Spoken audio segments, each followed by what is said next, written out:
Hoje a gente vai fazer as atividades das páginas 13 a 16, lá no livro didático, volume 4. Estamos no capítulo 7. Vamos lá? Hoje nós vamos falar sobre o comércio, como que era este comércio depois que os imigrantes chegaram aqui no Brasil. Nós já vimos, né, o trabalho dos africanos, a gente já viu o trabalho dos portugueses, das pessoas que moravam aqui antes dos portugueses, né, dos índios. E agora nós vamos conhecer um pouquinho como que era esse trabalho dos imigrantes quando eles chegaram ao Brasil. O que que eles faziam nos grandes centros, não só lá na parte agrícola, né, no campo, como outros imigrantes que foram trabalhar para lá. Então acompanhe esse trecho comigo, que se chama Meu Avô Árabe. O livro Meu Avô Árabe foi escrito por Maísa Zakzouk. Vamos lá, acompanhe a leitura com a professora. Além das deliciosas noites de quarta-feira, eu esperava ansiosa também pelos finais de semana. As manhãs de sábado eram reservadas para eu ficar na loja de tecidos do Gido. A loja estava instalada numa avenida larga e comprida, chamada Celso Garcia. Ela tinha o nome de tecidos Merge. Merge era o nome da minha avó, que também veio da Síria. Um vizinho italiano, dono de uma loja de queijos e frios, que ficava na esquina, passava pela porta e gritava para meu avô: Bom dia! A loja do Gido ficava no Belém. Os comerciantes árabes estavam espalhados entre esse bairro da zona leste de São Paulo e a região da rua 25 de Março, mais próxima do centro da cidade. Gido gostava da Avenida Celso Garcia, porque bem em frente à loja passava o bonde Penha, que foi a primeira linha de bonde elétrico da cidade de São Paulo. Não havia tantos carros nas ruas e nem tanta gente assim naquela época. Agora tem até estação de metrô na região. Então, observe bem o texto para nós respondermos algumas perguntas agora. Lembrando que o Gido era avô de Maísa Zakzouk, a autora do texto. De acordo com a leitura do trecho do livro, responda as seguintes questões. Letra A. Qual era a nacionalidade do imigrante Gido? Se você está com o seu livro didático aí, você pode retomar a leitura para se certificar da resposta. Será que a nacionalidade dele era japonesa, era italiana ou era síria? E aí, conferiu? A nacionalidade era síria. Muito bem. Letra B. Conforme a leitura do texto, que mercadoria Gido, que era avô de Maísa, vendia na loja? Qual será que era a mercadoria vendida pelo Gido? Vocês lembram da leitura? O que a gente leu lá que ele vendia? Lembraram? Vendia tecidos, né? O avô de Maísa vendia tecidos. Isso mesmo. E a letra C? Que produtos eram vendidos pelo vizinho italiano, dono da loja de esquina? Confere lá no texto se você está com dúvida e responda. Vamos lá? Que produtos eram vendidos pelo vizinho italiano? Eram vendidos queijos e frios. Isso mesmo. O vizinho de Gido vendia queijos e frios. Muito bem. Agora, lá na letra D, você vai marcar no texto trechos que indicam passagem de tempo e mudanças na cidade. Vamos observar o texto novamente? Observe lá no texto, aonde podemos verificar um trecho que fale sobre mudanças na cidade e passagem de tempo. Se você encontrar, você pode circular ou sublinhar, grifar. E aí? Você já conseguiu encontrar? Vamos lá? Vamos conferir com a professora? Então, olhem lá. Olhem lá o trecho, ó. Está sublinhado. Gido gostava da Avenida Celso Garcia, porque bem em frente à loja passava o bonde Penha, que foi a primeira linha de bonde elétrico da cidade de São Paulo. Não havia tantos carros nas ruas e nem tanta gente assim naquela época. Agora tem até estação de metrô na região. Muito bem, este foi o trecho que indica a passagem de tempo e mudanças na cidade. Se você sublinhou essa parte, está tudo certinho. Agora, número 2. Relacione o texto com a imagem mostrada na página 12 para assinalar a afirmativa correta. Então, aqui nós temos uma imagem lá da página 12 e nós vamos relacionar com o texto que foi lido agora há pouco. Então, pense bem. Primeira alternativa. Os imigrantes sírios e libaneses se dedicaram a criar gado e plantar café. Observe a imagem e vê se corresponde a esta alternativa. E a próxima alternativa. Imigrantes sírios se dedicaram ao comércio, por exemplo, de tecidos e os italianos de alimentos. Qual destas duas alternativas mais se encaixa com a imagem da página 12? Qual você marcou? Isso, a segunda alternativa, né? Imigrantes sírios se dedicaram ao comércio, por exemplo, de tecidos e os italianos de alimentos. Agora, no exercício 3, nós vamos conhecer um pouquinho mais do lugar aí onde você mora. Você vai pesquisar com algum adulto da sua família ou da sua escola e vai saber com eles sobre essas perguntas abaixo. O que for verdadeiro sobre o seu município, você pode marcar um X nas alternativas. Vamos lá. Letra A. Marque um X nas alternativas que mais se aproximam da realidade do seu município. Então, aí no seu município, na sua cidade, os produtos podem ser trocados ou comercializados por valores em dinheiro? Pesquise com alguém da sua família, né? E marque se sim ou não. Então, você assinala com um X se for sim. Próxima alternativa.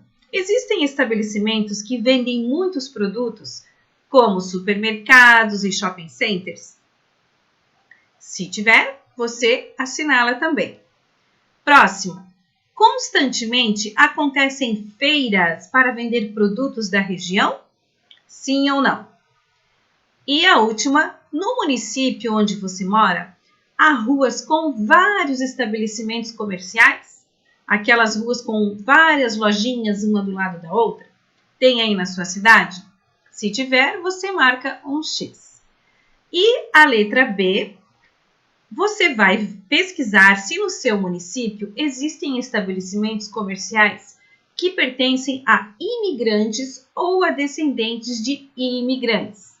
Se tiver, escreva 3 exemplos. Ok? Não deixe de fazer. É uma resposta pessoal. E agora nós vamos falar lá na página 14 sobre o tema encurtando distâncias. Então, naquela época, para melhorar a comunicação entre os colonos, né, que eram da mesma origem, da mesma etnia, eles criaram alguns jornais. E nesses jornais, nesses impressos, eram divulgadas várias informações sobre acontecimentos no Brasil. Observe ali as imagens, ó.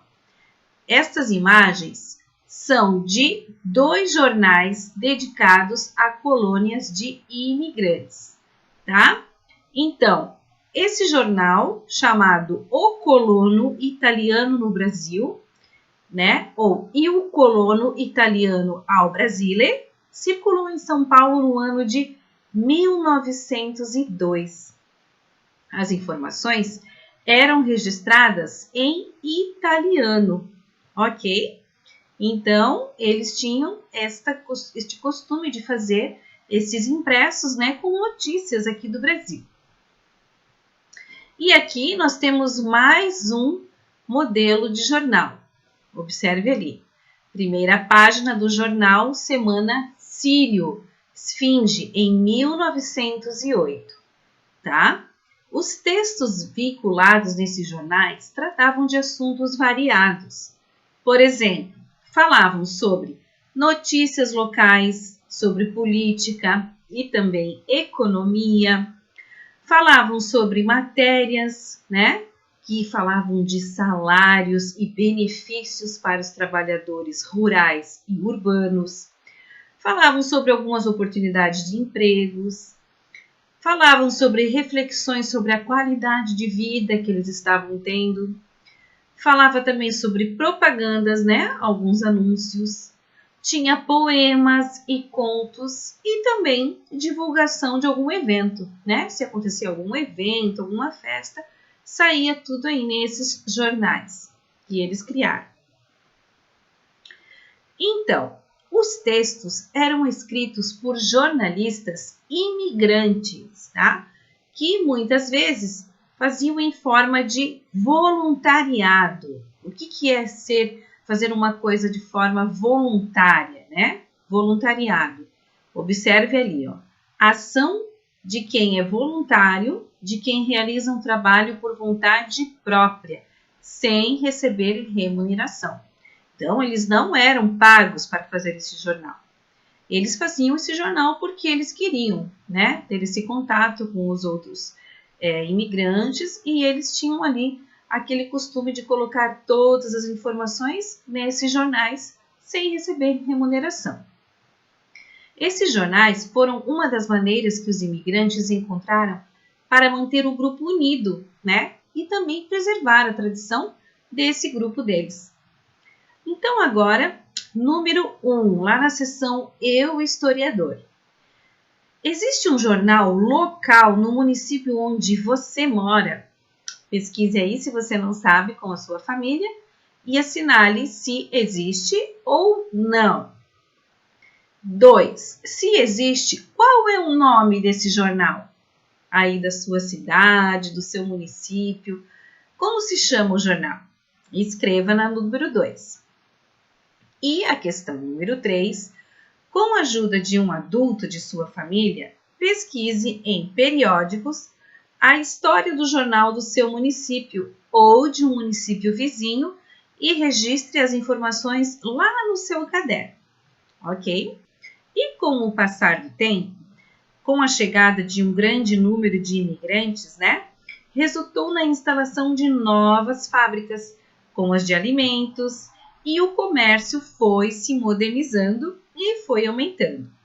Alguns grupos de imigrantes abriram os estabelecimentos comerciais para vender tecidos, como nós já vimos, né?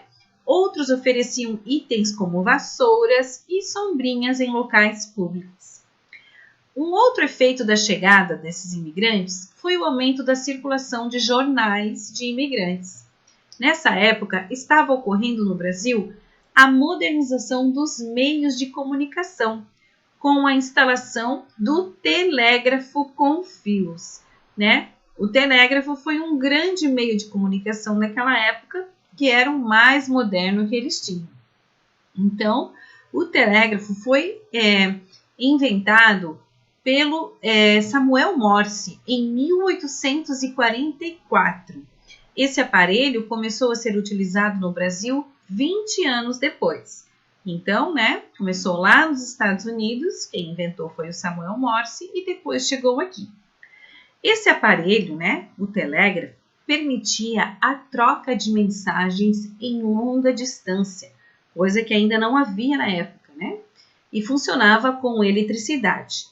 E por isso, se precisava de eletricidade, foi preciso contratar uma empresa para instalar sequências de postes elétricos, os quais tinham cabos que interligavam várias cidades brasileiras do estado do Rio de Janeiro, até o Rio Grande do Sul.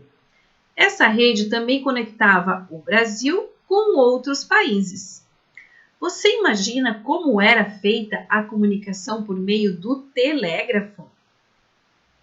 A pessoa que desejava informar alguém, enviar alguma mensagem de um lugar do Brasil para outro lugar do exterior, deveria repassar a mensagem a um telegrafista, que era o profissional que transformava a mensagem em códigos de pontos e traços, ok? As mensagens eram feitas todas com pontinhos e traços.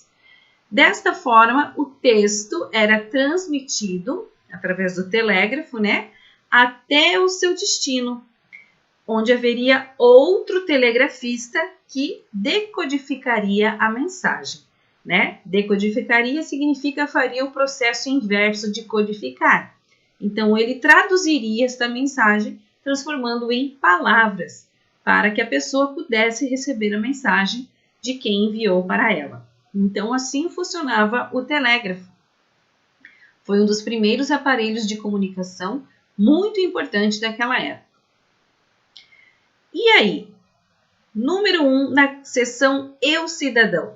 No município onde você mora, que serviços as pessoas podem usar para mandar notícias e mensagens para outros indivíduos que estão em locais distantes? Hoje em dia nós temos muitos meios de comunicação, não é mesmo? Então pesquise aí onde você mora quais são esses métodos de se comunicar com outras pessoas que estão longe, E número 2, os seus familiares já utilizaram alguns desses serviços para enviar mensagens a pessoas que moram em outros locais? Se sim, quais? Quais desses? E aí você vai registrar no seu caderno também. Ok? Não deixe de fazer. Nos vemos na próxima aula de história e um beijão para todos!